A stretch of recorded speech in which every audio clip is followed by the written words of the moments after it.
Salam saudara yang dikasih Tuhan, senang sekali berjumpa kembali di dalam channel ini bersama dengan saya, Fandi Yulianto. Saya akan memberikan sedikit tanggapan singkat terhadap pernyataan Dr. Bambang Nursena dan Dr. Yonatan Purnomo. Pernyataan mereka bahwa tanpa gereja Katolik tidak ada Alkitab. Ini biasanya muncul dalam ruang diskusi tentang sejarah kanon Alkitab. Jadi karena itu kita perlu menjawabnya dengan tenang, historis, dan teologis. Ada beberapa poin penting yang mau saya sampaikan. Bahwa gereja tidak menciptakan firman Tuhan. Sekali lagi, gereja tidak menciptakan firman Tuhan. Dalam iman Kristen, firman Tuhan berasal dari Allah, bukan dari lembaga manusia manapun. Gereja mula menerima, mengenali, membaca, dan menjaga kitab-kitab yang memang sudah dianggap otoritatif sejak awal. Rasul Paulus sudah menyebut tulisan-tulisan tertentu sebagai kitab suci. Dalam 2 Petrus 3 ayat 15-16, di sana dikatakan, anggaplah kesabaran Tuhan kita sebagai kesempatan bagimu untuk beroleh selamat. Seperti juga Paulus, saudara kita yang kekasih, telah menulis kepadamu menurut hikmat yang dikaruniakan padanya. Hal itu dibuatnya dalam semua suratnya apabila berbicara tentang perkara-perkara ini. Dalam surat-suratnya itu ada hal-hal yang sukar dipahami, sehingga orang-orang yang tidak memahaminya dan yang tidak teguh imannya memutarbalikkannya menjadi kebinasaan mereka sendiri. Sama seperti yang juga mereka buat dalam tulisan-tulisan yang lain. Jadi di sini kita bisa melihat bahwa Injil dan surat-surat rasuli beredar luas jauh sebelum konsili resmi gereja. Sekali lagi, Injil dan surat-surat rasuli beredar luas jauh sebelum konsili resmi gereja. Jadi lebih tepatnya gereja disebut pengaku kanon, penjaga kanon, bukan pencipta kanon. Jadi seperti ilmuwan menemukan hukum gravitasi dan bukan menciptakannya. Kanon sudah diakui sebelum gereja Katolik Roma berkembang seperti sekarang ini. Pada awal-awal gereja masih bersifat umum atau Katolik kecil, yang berarti universal. Belum menjadi sistem Katolik Roma abad pertengahan seperti yang dikenal kemudian. Banyak kitab BB sudah diterima luas. Ada 4 Injil, Kisah Para Rasul, dan Surat Paulus, dan lain-lain.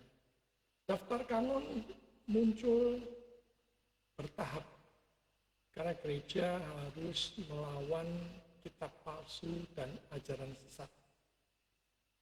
Konsili tidak memberi otoritas pada kitab-kitab, hanya mengakui. Sekali lagi ya, konsili tidak memberi otoritas pada kitab-kitab itu, tapi hanya mengakui.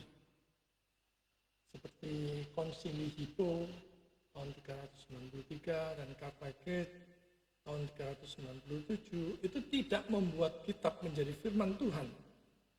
Mereka hanya mengakui apa yang sejak lama dipakai jemaat Kristen. Sekali lagi ya, konsili-konsili itu tidak membuat kitab menjadi firman Tuhan. Mereka hanya mengakui apa yang sejak lama dipakai jemaat Kristen. Analoginya seperti ini. Mahkamah tidak menciptakan matahari dengan menyatakan matahari itu ada. Mereka hanya mengakui kenyataannya. Jadi itu tanggapan saya yang pertama. terhadap Dr. Bambang Muksena dan Dr. Yonatan Purnomo. Saya juga ingin sedikit menanggapi pernyataan Pendeta Dr. David Tong PhD. Tanpa perjanjian lama tidak ada gereja Katolik. Saya dikasih Tuhan, perjanjian lama itu sudah ada sebelum gereja Katolik. Yesus dan para rasul memakai kitab suci Yahudi jauh sebelum munculnya gereja Katolik Roma. Jadi sebagian besar dari Alkitab itu bahkan sudah ada sebelumnya. Nah, sikap yang sehat bagaimana? Tetap kita menghargai sejarah gereja. Orang Protestan juga perlu jujur bahwa Tuhan memakai gereja mula-mula dalam proses preservasi manuskrip dan pengakuan kanon. Jadi tidak perlu anti sejarah. Namun menghargai peran gereja itu berbeda dengan mengatakan bahwa gereja lebih tinggi daripada firman. Gereja berdiri di bawah otoritas firman, bukan di atasnya. Dan gereja yang sejati dibentuk oleh firman Tuhan, bukan firman dibentuk oleh gereja. Jadi benar bahwa Tuhan memakai gereja mula-mula untuk menjaga dan mengakui kanon Alkitab. Tetapi gereja tidak menciptakan firman Tuhan. Sekali lagi, gereja tidak menciptakan firman Tuhan. Gereja mengenali kitab-kitab yang memang sudah diilhamkan Allah sejak awal. Jadi pernyataan itu sebenarnya menunjukkan sesuatu yang benar secara historis. Bahwa akar kekristenan memang berasal dari wahyu Allah dalam perjanjian lama dan perjanjian baru. Jadi kita tidak mempercayai satu Alkitab, tapi keseluruhan Alkitab, baik perjanjian lama maupun perjanjian baru, keseluruhan kitab suci. Itu yang kita percaya. Karena Yesus lahir, kalau konteks perjanjian lama, Yesus lahir dalam konteks Israel. Para rasul adalah orang Yahudi. Injil adalah penggenapan nubuat PL.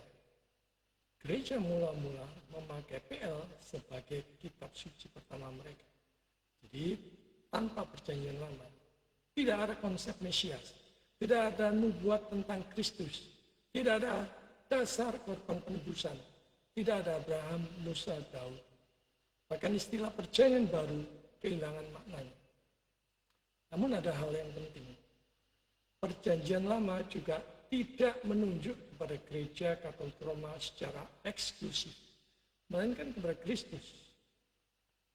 Tuhan Yesus berkata bahwa kitab suci bersaksi tentang Dia. Yohanes 5 ayat 39. Maka pusat PL adalah Kristus, bukan denominasi tertentu. Sekali lagi, pusat PL adalah Kristus, bukan denominasi tertentu.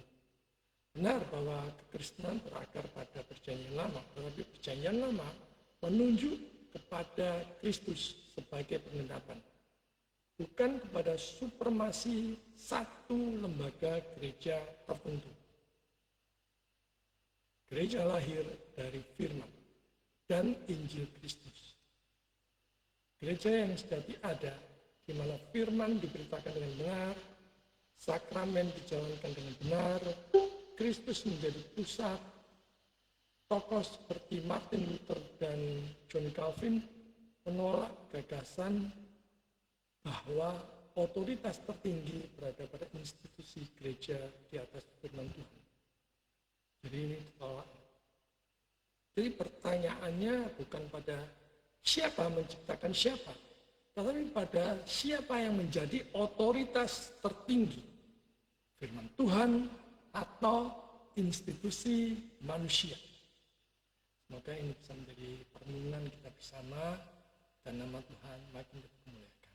Soli Deo Gloria. Tuhan dan Yesus memberkati.